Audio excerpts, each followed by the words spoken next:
మత్తయి సువార్త 7వ అధ్యాయము. మీరు తీర్పు తీర్చకుడి, అప్పుడు మిమ్మును గూర్చి తీర్పు తీర్చబడదు. మీరు తీర్చు తీర్పు చొప్పుననే మిమ్మును గూర్చియు తీర్పు తీర్చబడును. మీరు కొలుచు కొలత చొప్పుననే మీకును కొలువబడును. నీ కంటిలోనున్న దూలము నెంచక నీ సహోదరుని కంటిలోనున్న నలుసును చూచుట ఎలా? నీ కంటిలో దూలముండగా నీవు నీ సహోదరుని చూచి నీ కంటిలోనున్న నలుసును తీసివేయి నిమ్మని చెప్పనేలా? వేషధారి, మొదట నీ కంటిలోనున్న దూలమును తీసివేసి కొనుము. అప్పుడు నీ సహోదరుని కంటిలోనున్న నలుసును తీసివేయుటకు నీకు తేటగా కనపడును. పరిశుద్ధమైనది కుక్కలకు పెట్టకుడి. మీ ముత్యములను పందుల ఎదుట వేయకుడి. వేసిన యెడల అవి ఒకవేళ వాటిని కాళ్లతో త్రొక్కి మీ మీద పడి మిమ్మును చీల్చివేయును. అడుగుడి, మీకియ్యబడును. వెదకుడి, మీకు దొరుకును. తట్టుడి, మీకు తీయబడును. అడుగు ప్రతివాడును పొందును. వెదుకువానికి దొరుకును. తట్టువానికి తీయబడును. మీలో ఏ మనుష్యుడైనను తన కుమారుడు తన్ను రొట్టెను అడిగిన ఎడల వానికి రాతినిచ్చునా? చేపను అడిగిన ఎడల పామునిచ్చునా? మీరు చెడ్డవారై ఉండియు మీ పిల్లలకు మంచి ఈవుల నీయనెరిగి ఉండగా పరలోకమందున్న మీ తండ్రి తన్ను అడుగువారికి అంతకంటే ఎంతో నిశ్చయముగా మంచి ఈవులనిచ్చును.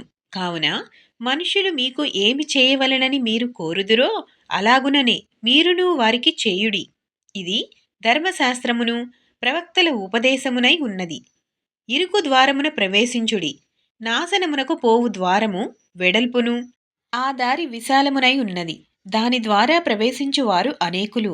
జీవమునకు పోవు ద్వారము ఇరుకును, ఆ దారి సంకుచితమునై ఉన్నది.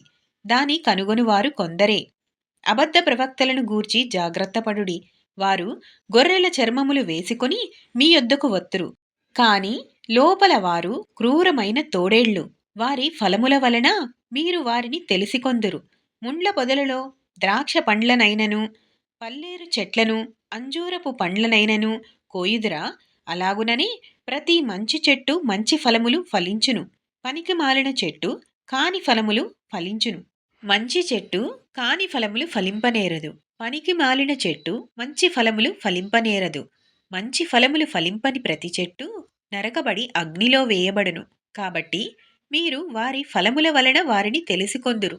ప్రభువా, ప్రభువా అని నన్ను పిలుచు ప్రతివాడును పరలోక రాజ్యములో ప్రవేశింపడుగాని పరలోకమందున్న నా తండ్రి చిత్త ప్రకారము చేయువాడే ప్రవేశించును. ఆ దినమందు అనేకులు నన్ను చూచి, ప్రభువా, ప్రభువా, మేము నీ నామమున ప్రవచింపలేదా? నీ నామమున దెయ్యములను వెళ్ళగొట్టలేదా?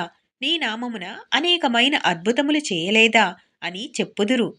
అప్పుడు నేను మిమ్మును ఎన్నడునూ ఎరుగను, అక్రమము చేయువారలారా నా యొద్ద నుండి పొండని వారితో చెప్పుదును. కాబట్టి ఈ నా మాటలు విని వాటి చొప్పున చేయు ప్రతివాడును బండమీద తన ఇల్లు కట్టుకొనిన బుద్ధిమంతుని పోలియుండును.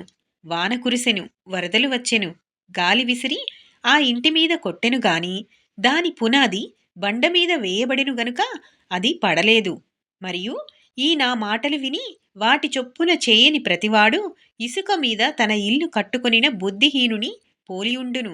వాన కురిసెను, వరదలు వచ్చెను, గాలి విసిరి ఆ ఇంటి మీద కొట్టెను, అప్పుడది కూలబడెను.